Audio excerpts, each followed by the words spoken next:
Hey there, Steve Rubis with another installment of Capital Markets Investor Relations in 2 minutes or less. Today, we're going to talk about the idea of why cash burn is such a difficult issue for companies. And really, what's most important is cash dictates timelines. The more cash you have, the longer your operating runway and the longer your turnaround runway.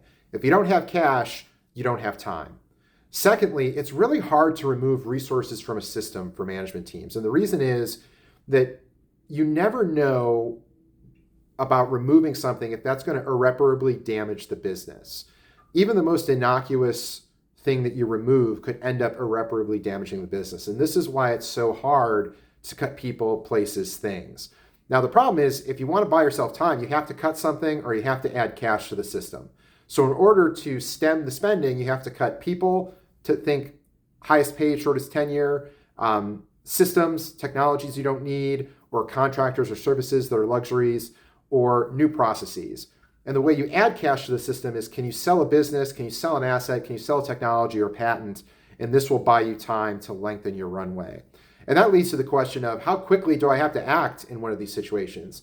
And the answer is immediately is actually too slow. As soon as Wall Street or investors know there's a spending or liquidity problem, the stock is going to come under pressure. And you're going to face relentless pressure until you make a drastic change and create an annualized spending plan that's palatable to investors. And then lastly, how much do I actually cut?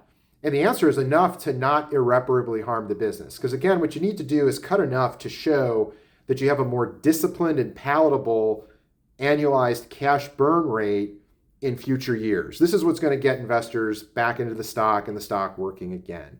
If you aren't disciplined on your cuts and don't maintain the discipline of those cuts, you're only going to end up in a bad situation a year from now, and you're not going to like the pain.